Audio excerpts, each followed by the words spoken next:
ओम अज्ञानतिमिरान्धस्य ज्ञानार्जनशलाकया चक्षुर्मिलितं येन तस्मै श्रीगुरवे नमः। नमो विष्णुपदाय कृष्णप्रस्थाय भूतले श्रीमते राधानाथ स्वामिति नामिने। नमो विष्णुपदाय कृष्णप्रस्थाय भूतले श्रीमते भक्तिवेदांत स्वामिति नामिने। नमस्ते सरस्वती देवं गौरवाणी प्रचारिणे निर्विशेषणादि पाश्चात्य देशतारिणे। जय श्री कृष्ण चैतन्य प्रभु नित्यानंद सिद्धिविधि विधाधर शिवाशदि गौर भक्तवृंद। हरे कृष्ण कृष्ण कृष्ण हरे हरे, हरे राम राम राम हरे हरे। हरे कृष्ण कृष्ण कृष्ण हरे हरे, हरे राम राम राम हरे हरे। हरे कृष्ण कृष्ण कृष्ण हरे हरे, हरे Ram Ram Ram Hare Hare.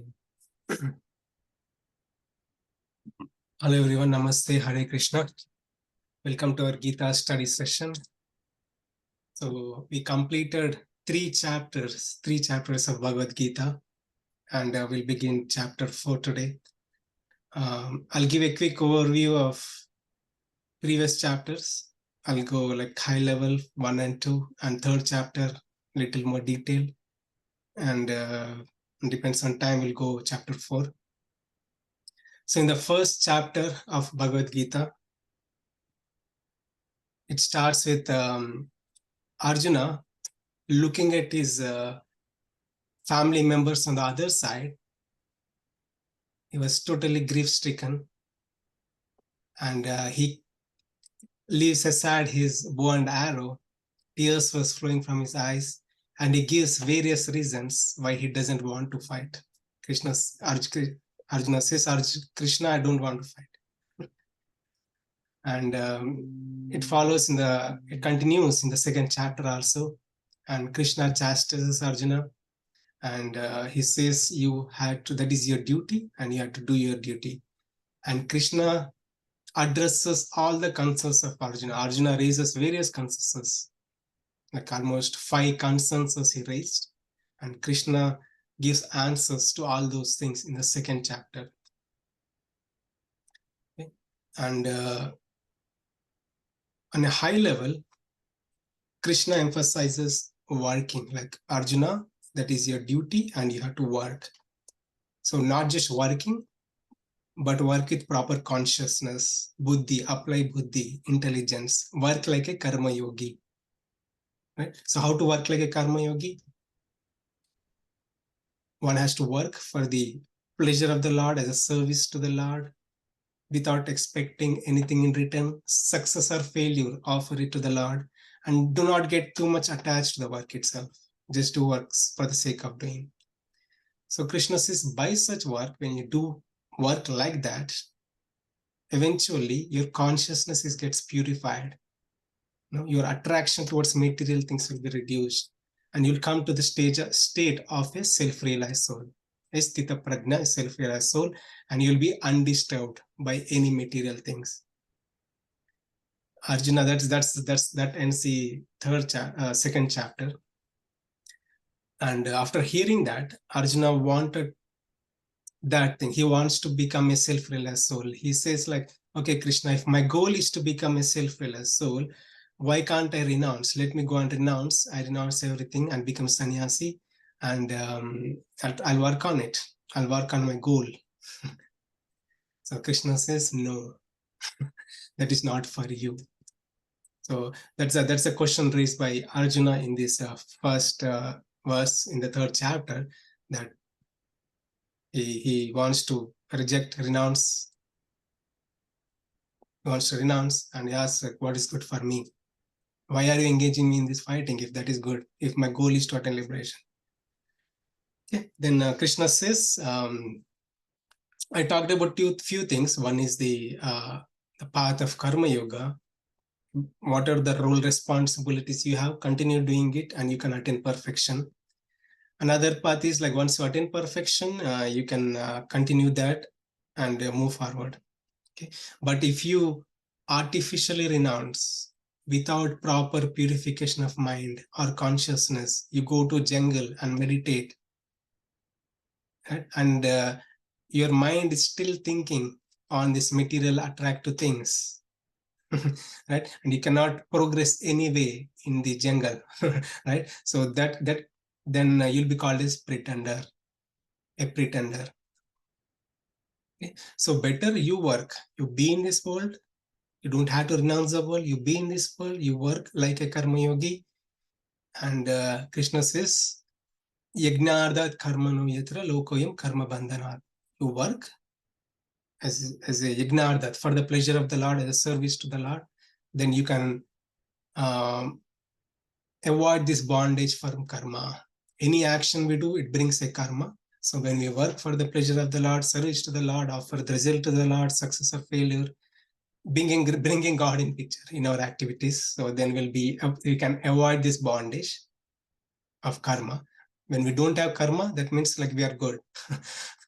We don't have to take birth again. And Krishna, so we completed this chapter last session. I'm going to give an overview, quick overview, and we'll start the 4th chapter today. And from 10 to 16, Krishna talks about, okay, you have to work like this way. And if you think you're not qualified for that, if you can't even do that, right? If you can't work like a karma yogi, so there is another option for you. Okay, this option applies for everyone. And wherein Krishna talks about this karma kanda. If someone has material desires, he doesn't want to renounce the material desires. If he still has the material desires, he can fulfill in a dharmic way, in a righteous way. And where Krishna talks about this entire creation, he says, I created this universe, I created this earth planet, I created this heavenly realm, all the demigods, I put in demigods there. And the people in the demigods take care of all the necessities needed by the people on the earthly planet. So they need oxygen to breathe, they need food to eat. All those necessities will be taken care of by these demigods. Okay. And Krishna also says, since we are taking from the nature, before that, so the process of attaining something from this is doing the process of yajna. Krishna introduces the term yajna, a fire sacrifice. Okay? A fire sacrifice. Is that applicable now in 2023? No, yes. But are we doing that? No. Right? So what is the solution? So just wait for that. So Krishna says, by this process of yajna, you can approach these demigods, they'll fulfill your desires. Okay, when you are attaining something from them, you also have to give it back. Nothing comes for free. It's like muft mein kuch bhi nahi aayega. Nothing comes for free. You have to give it back, right? Offer something in return. You don't need to offer whatever you take. Just offer one thing, right? And if you're eating, if you're not offering back, Krishna is saying, if you're not offering back, you're called a thief. And Krishna also says, if you're eating for your own pleasure without offering back, then you are eating only sin. So we don't want to be called as thief. We don't want to be called as a sinful person. So what should we do? I think the solution is just like watering the root, right? So if I need to nourish the tree, I just need to water the root. I don't have to water the leaves, branches, twigs. If I water the root of the tree, entire tree is nourished. Right? So the root of this material existence or the cosmic manifestation, that is the Supreme Lord. The root of all these demigods is also the Supreme Lord. When the Supreme Lord Krishna is pleased or Vishnu is pleased, everybody is pleased. So there is no separate need to satisfy each and every demigod. Simple thing is, as Krishna says in the 9th chapter of Bhagavad Gita, just offer a flower, fruit, or whatever, simple things, and Krishna is pleased. One fruit a day we can offer. whatever we are taking, we just need to offer it little bit to the Supreme Lord. When the Supreme Lord is pleased, everyone pleased, and we are not called as thief, and when we are not eating sin. That is the solution. Offer it back to the Supreme Lord. Right? So if someone has a material desire, someone can work in this way and live in a dharmic way and fulfill their desires and slowly progress. And Krishna shifts his attention to the a person who is at the highest stage. right? In the beginner stage versus highest stage. If a person at the highest stage is at the stage of a self-realized soul, he still has to work. Krishna says even the self-realized person has to work. Why he has to work? To set an example. He has to work to set an example to normal class of people. And Krishna says, he gives the example. Who is that self-realized person who practiced this karma yoga or the teachings of Bhagavad Gita? Krishna says, Janaka. The great soul Janaka, he is a king, but he still practiced. He did not renounce. He was in the material, he was living a family life, he had everything, but he still lived as a renunciate. You know, the example is given about Janaka. And Krishna talks about himself. He is not exempt from work. He also works. The Supreme Lord also works. What kind of work he do? Like taking care of cosmic creation, and he's making sure everything works. Right? All the facilities we are getting from the nature are nicely provided. Supreme Lord is the one who is making sure all these things are given through demigods. Right? And Krishna says, so that person has to, a karma yogi is the one who works with the detachment, right? A person in the advanced level, he's already working, but in the beginner level, he may not be working. He's too much attached to this sense gratification and fulfilling these desires, still in a dharmic way, not spiritualizing in actions. An advanced person should not disturb this person, let him do. That is also right. He's also living a dharmic life, and he slowly elevate. Krishna is not rejecting that path. Beginners also, okay, that's fine. Like they'll slowly progress. Do not disturb them. And Krishna is saying, you set an example. You follow this and you set an example by which what are the great man does, normal people follow. So this very famous quote, what are the great man does, normal people follow. Right? You set an example. You follow it, you set an example. And Krishna says, what happens to the person who follows the teachings of Bhagavad Gita? And what happens to a person who doesn't follow the teachings of Bhagavad Gita? In 30 and 32. So a person who follows the teachings of Bhagavad Gita, he can elevate his consciousness and he can break the cycle of birth and death. And a person who doesn't follow, he puts himself in ruination. You know, he has to go through this repeated cycle of birth and death, and he creates problem to himself. And Krishna also says, you work like a karma yogi and choose a work which suits your profession. You don't have to choose a work which doesn't suit your profession, right? So in case of Arjuna, his profession is a warrior, he's a soldier. Krishna is trying to persuade Arjuna to do his duty as a soldier, not to take up the sannyasi or a renunciate. Right? So it applies to each and every one of us too. Like choose a profession which suits our nature, which is more beneficial than picking up something which doesn't, we don't fit there. Right?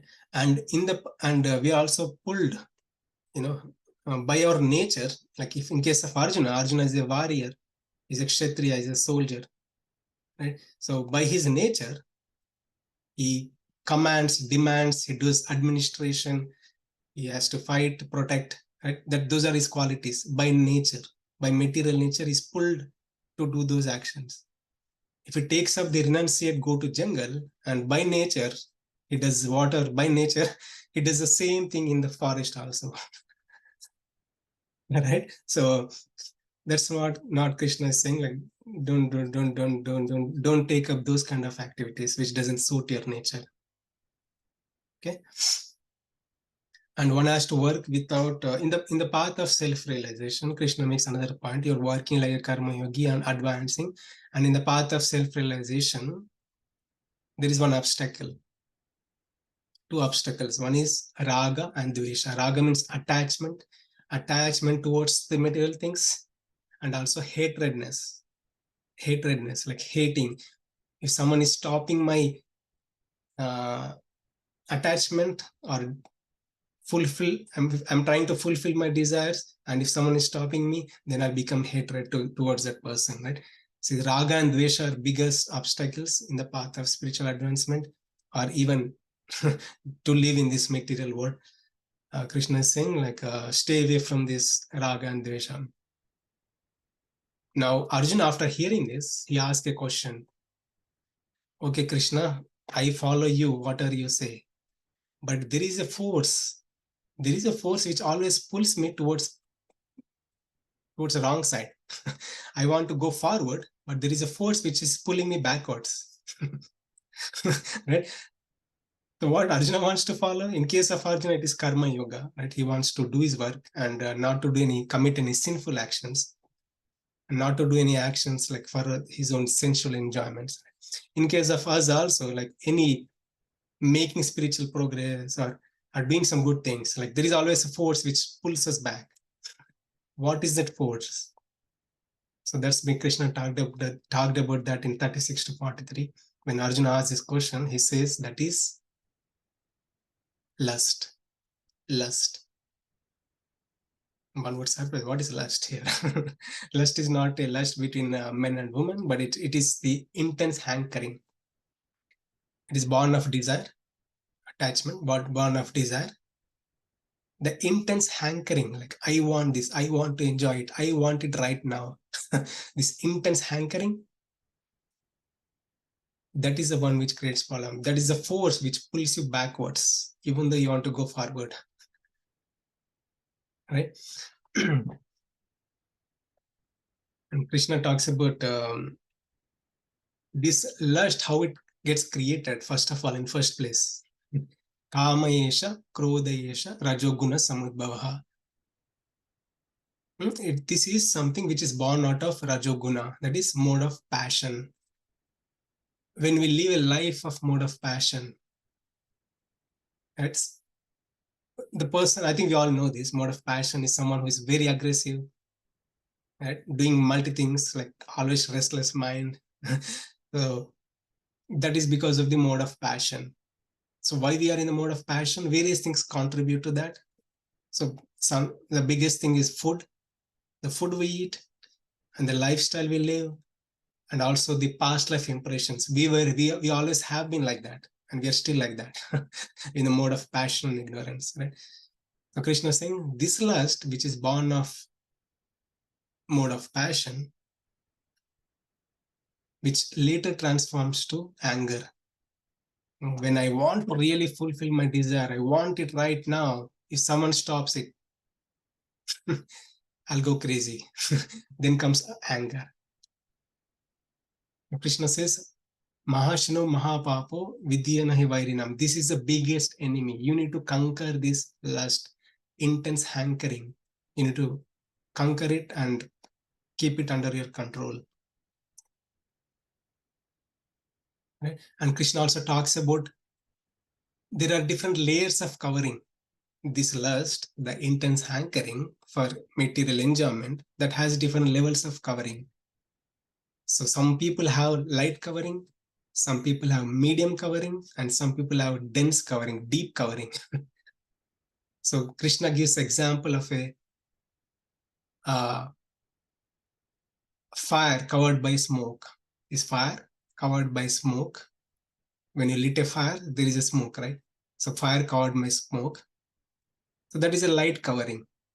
On the fire, the smoke is there, but it's a light covering. When you blow away when you blow with air, that will go away, right? So that's what Krishna says. Like you need little practice. You can advance. That's good. You can control that. But some people has medium covering. The example given is just like a mirror, dust on the mirror. So if you see a mirror, the old mirror, if there is so much dust, so much grease on the mirror, if just by blowing air, it won't go away. It needs some work to clean the mirror, to make it shiny, and to put some chemicals on it and clean it. So some people have this medium level of covering, the lust, the intense hankering. Some people have this medium covering. So they need to work on it like little more harder to clean it. Okay, and the third example given is like dense covering, deep covering. The example given is embryo in the womb of a mother, the baby in the womb of a mother, it's like fully covered, right? We can't even see that. It's a deep covering. That's an example. So some people have this deep covering. They need to really work hard.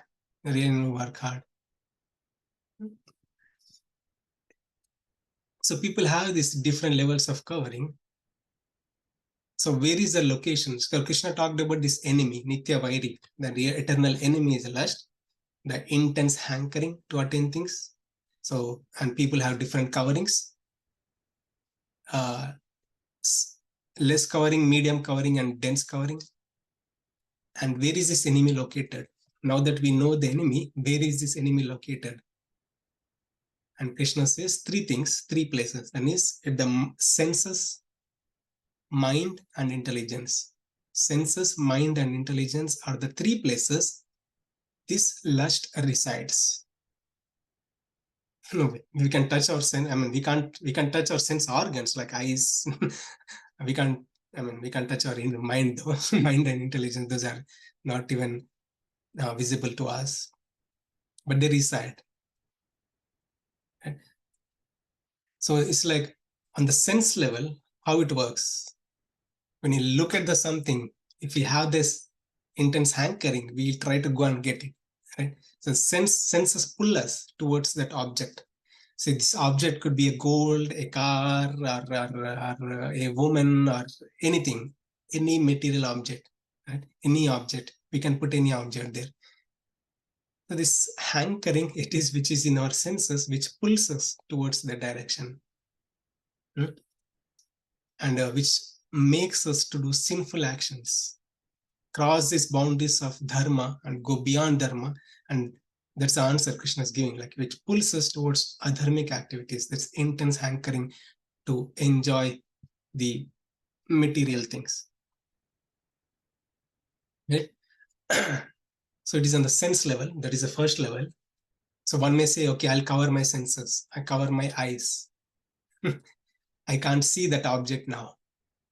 Will my problem be solved? Am I conquering my senses? Well, you need to work on other step. That is in the mind level. I'm closing my eyes, but my mind is still thinking. My mind has this taste of enjoyment. It's still thinking, I want that, I want that. Hankering is still there in the mind level also. So Krishna is saying the second level you need to work on is on the mind level. And the third level you need to work on the intelligence level. Intelligence is where we discriminate what to do and what not to do, what is right and what is not right. Right? So one has to, the solution Krishna gives is spiritualize the senses, spiritualize the mind, spiritualize your intelligence, spiritualize your existence. You can conquer this greatest enemy, which is the cause of our rebirth. Right? So even in Buddhism also it is said that desire is a root cause of our suffering. Right? So because of in the pursuit of fulfilling our desires, we try to cross the dharma and we try to do mistakes. So Krishna says towards the end, the answer to the Arjuna's question, that is the biggest enemy is lust, which is the one which pulls us towards the wrong direction. And the solution given is one has to work on the senses, mind, and intelligence, purify the senses, purify the mind, purify the intelligence. How to do that? It is by spiritualizing. With our eyes, seeing the things which are good for us. Right? I mean, one has to like meditate. Meditation is a process. The process here is yoga. The process is yoga. One can trying to control the mind and senses, try to bring them under control. And the other process is the bhakti yoga, devotion to the Lord. Looking at the form of the Lord, chanting the holy names of the Lord. So by which we can purify our mind and senses and intelligence and our existence also. Okay. So that ends the third chapter. So life lessons from chapter 3. These are the things, takeaway points we can take from this chapter. So from 1 to 10, instead of physically renounce the work like a renunciate. You can still possess everything. You can still have everything. change your mindset. Right? Stay away from I and mine. I and mine. This is mine. I am doing it. Ahankara and mamakara. Shed that and transform it to sattvic ahankara. Purify your mind, purify your consciousness. You can still work like a karma yogi, and you can still work like a, you can still be called as a renunciate. You don't need to renounce the world and do things. Okay? And 10 to 6, we can say, live a life of sacrifice, yajna, in harmony with material nature by offering and pleasing the Lord. So from this set of verses, we can learn like we are being provided many things by the Supreme Lord. We just need to offer our gratitude to the Supreme Lord. We need to offer our gratitude by the things we are accepting from the Supreme Lord. And 17 to 35, live an exemplary life by doing your prescribed duties without attachment and hatredness. So whatever we do, our next generation follows, our children, our future generation follows. Right? We need to set an example. We may not be the self-realized soul, but by us acting, taking up or doing the right things, we could set an example to our future generations. Okay, last thing, 36 to 43, conquer our inner enemies. There are many inner enemies, lust, greed, anger, jealous, like that. Many inner enemies can be conquered with proper spiritual intelligence or spiritualizing intelligence through the process of yoga. Yoga, like connecting to the Supreme through the process of bhakti or devotion, which is a lot simple and easier in this age. So this is a life lessons we can take from this chapter. We have 15 minutes. We'll begin this chapter 4. So Krishna so far taught this Karma Yoga. In the chapter 3, entire focus was on Karma Yoga, like Krishna is trying to persuade Arjuna to do his duty and giving the proper reasons why Arjuna has to take up this Karma Yoga, not to take up the path which doesn't suit him. Right? And Krishna shifts his focus a little bit and talks about himself, about the Supreme Lord. Why he is Supreme Lord? Why he appears in this world? And more importantly, the reason for Krishna speaking about himself is Arjuna, after learning everything, he would have had a doubt. Krishna, are you speaking? Are you, concocting something for myself? This is where Krishna says, no, this knowledge is not just for you. This is for everyone. I have given this transcendental knowledge many yugas ago, many lifetimes ago, millions and trillions of years ago. And many people have perfected by learning this knowledge. And Krishna talks about himself, like who he is, why he is giving the knowledge, and more importantly, we'll learn later. But in the path of Karma Yoga, also there is gnana, knowledge. Okay, one doesn't need to take up Gnana Yoga. There is a knowledge part already embedded in Karma Yoga. If it is technical, don't worry about it. We'll break it later. Okay, text 1. I would request someone to read this. This is the first verse in the 4th chapter. This is a verse spoken by Krishna, very auspicious verse. So please go ahead and recite this. Shri Bhagavanuvacha imam vibhasvate yogam proktavan aham avyayam vivasvan manave praha manur ikshvakave bravit. Translation: The personality of Godhead, Lord Sri Krishna said, I instructed this imperishable science of yoga to the sun god Vivasvan, and Vivasvan instructed it to Manu, the father of mankind, and Manu in turn instructed it to Ikshvaku. Ikshvaku. Thank you, Prabhu. So Krishna is saying this is in the compared to 2nd chapter or second chapter, right? And the 3rd chapter, that was a question from Arjuna. But here in this chapter, it's Krishna starts. So Krishna, the transition is Krishna starts speaking, looking at Arjuna. hey Arjuna, don't think this is a message I'm giving to you for the first time. I have given to many people in the past. Krishna is saying, I instructed Proktaham Avyayam. I instructed this imperishable science of yoga, basically whatever Krishna had taught so far. But Karma Yoga or all the things whatever Krishna talked about so far. So Krishna is saying, I have spoken already to this sun god, Vivaswan, the sun god whose name is Vivaswan. He in turn instructed to his son Manu, Vaivashvata Manu. So Manu is we'll talk about Manu later in the upcoming slide. And this Manu in turn instructed to Ikshvaku, King Ikshvaku. Okay. So we'll look at when did Krishna give this knowledge to sun god? What was the time? So Arjuna is looking at Krishna. Arjuna know very well what time Krishna has appeared, and Arjuna had seen how Krishna was growing, and the age of Arjuna also knows. Arjuna has seen Krishna throughout the life of Krishna or throughout the time of Krishna. But here Krishna is saying something different. I gave this to sun god. And also Manu, sun god internally gives to Manu. When did that happen? Okay, so to understand that we need to little bit spend time here. It's very technical. Hope you can understand. So this time has different phases, different sections, right? So the time we are in is called Kali Yuga. Kali Yuga. Kali Yuga. So this lasts for 432,000 years, right? And we passed 5,300 years. And there are so many years left.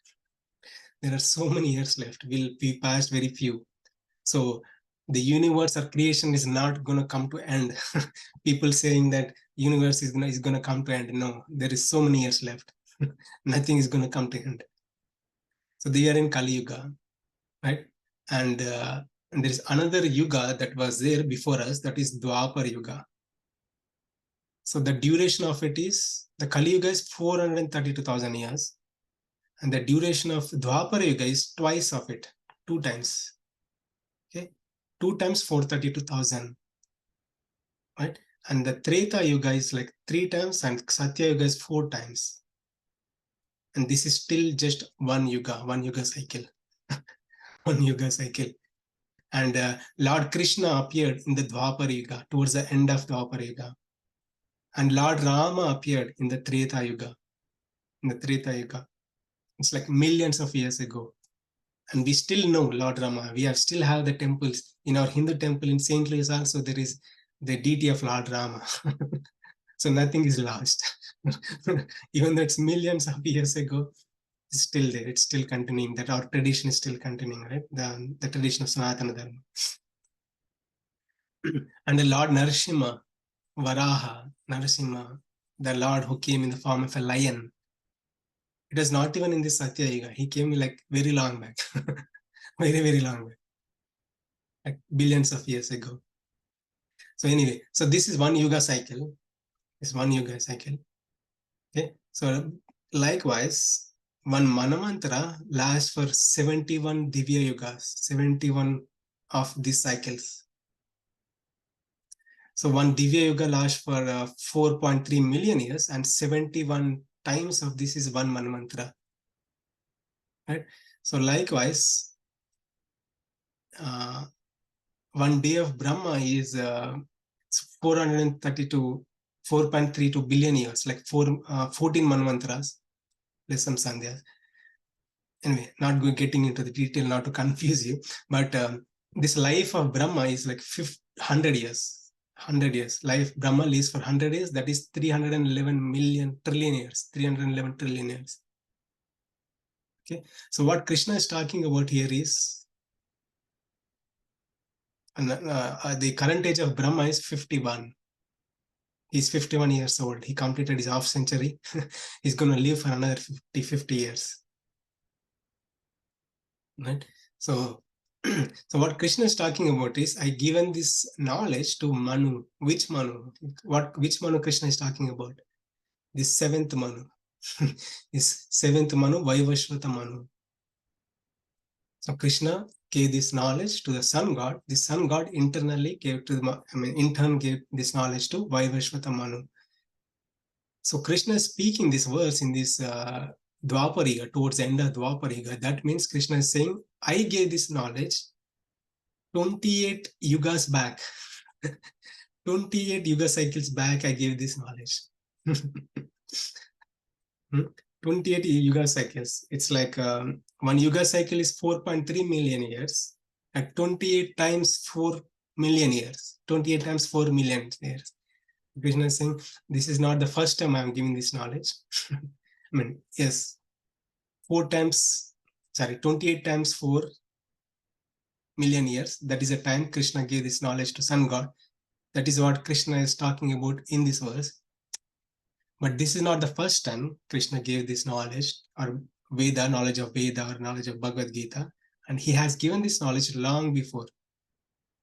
So when Brahma, when he was appeared from the navel of Lord Vishnu, and he later created this universe. So that is the time he has given this Vedas. It's called Vedas.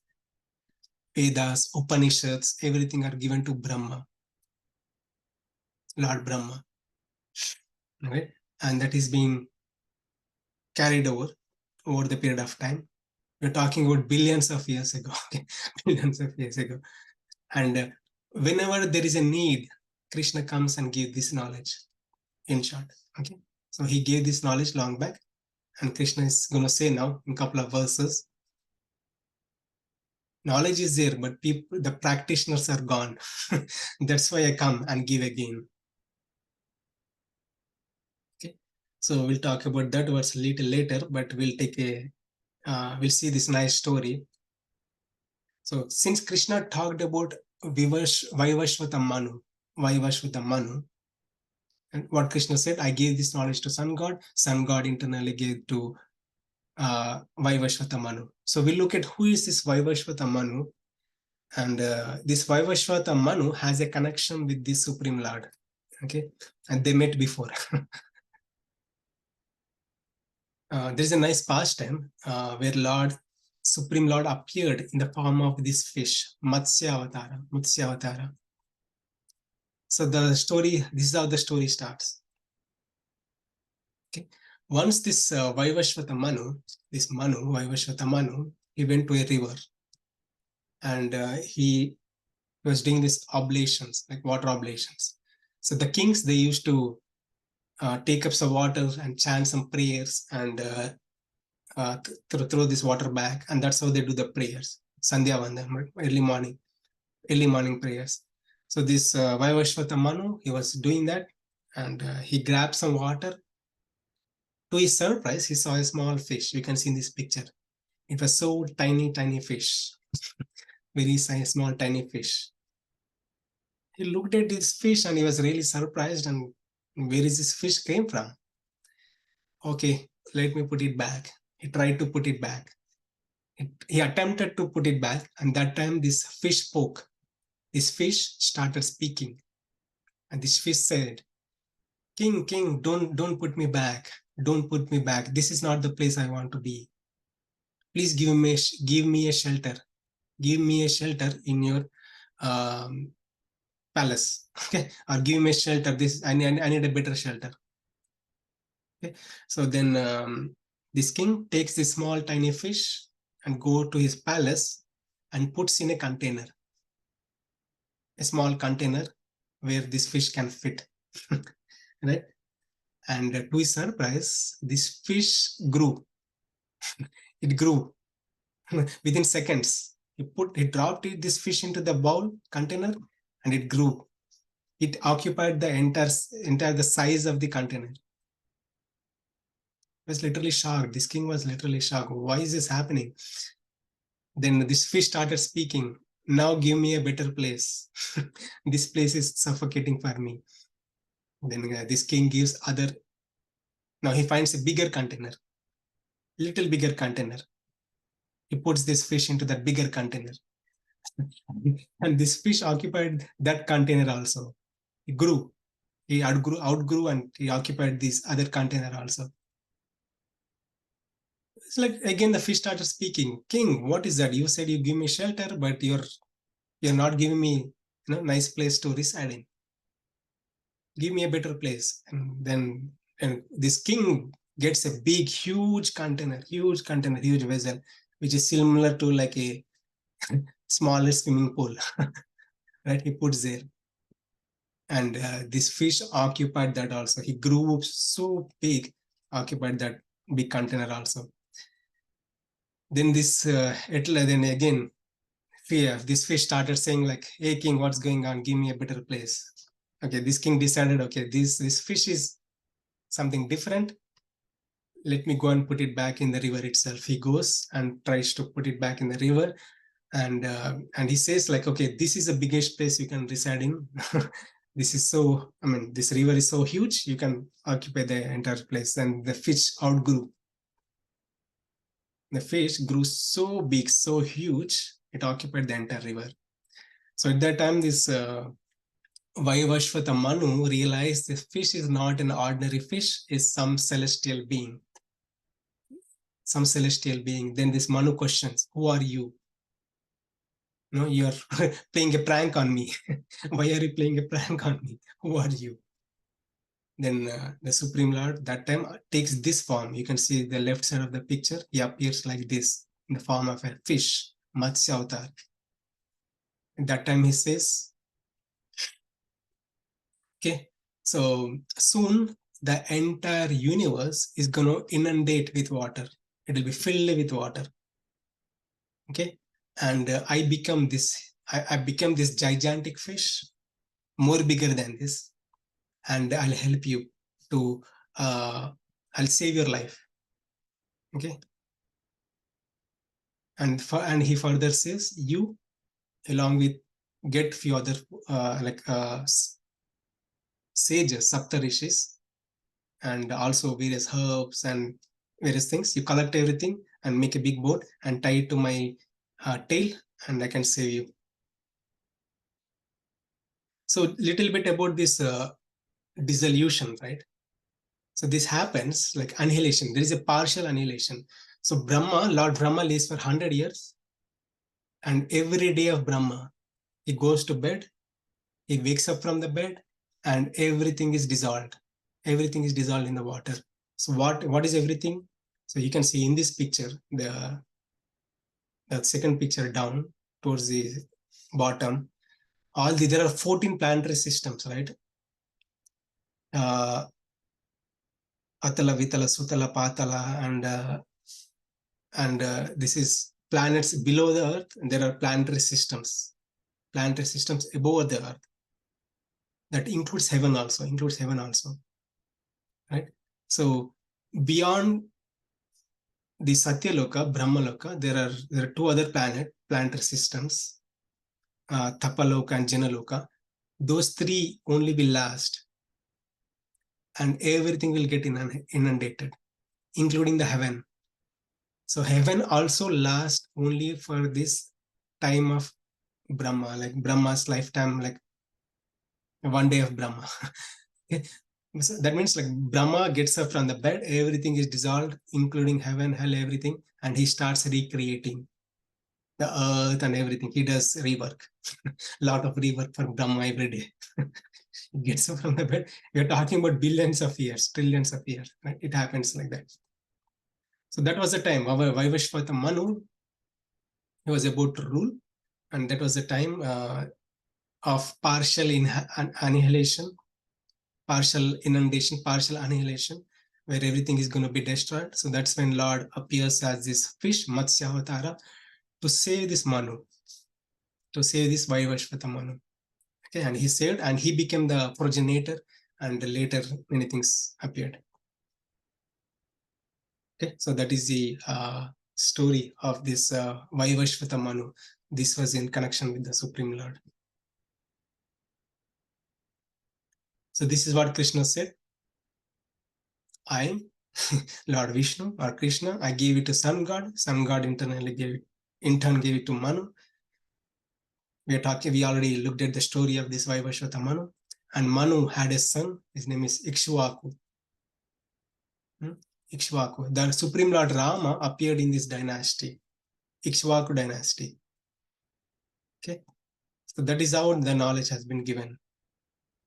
This is not the first time Krishna, Supreme Lord, has given this knowledge trillions of years ago to Lord Brahma in the beginning of, very, very beginning of creation, when Brahma's life was 1 year old. Now he's 51 years old, and lot more years to come. Okay, it's 7:32. I think I'll stop here. So Hare Krishna. Thank you all for joining. If you have any questions or thoughts or sharings, we can take now.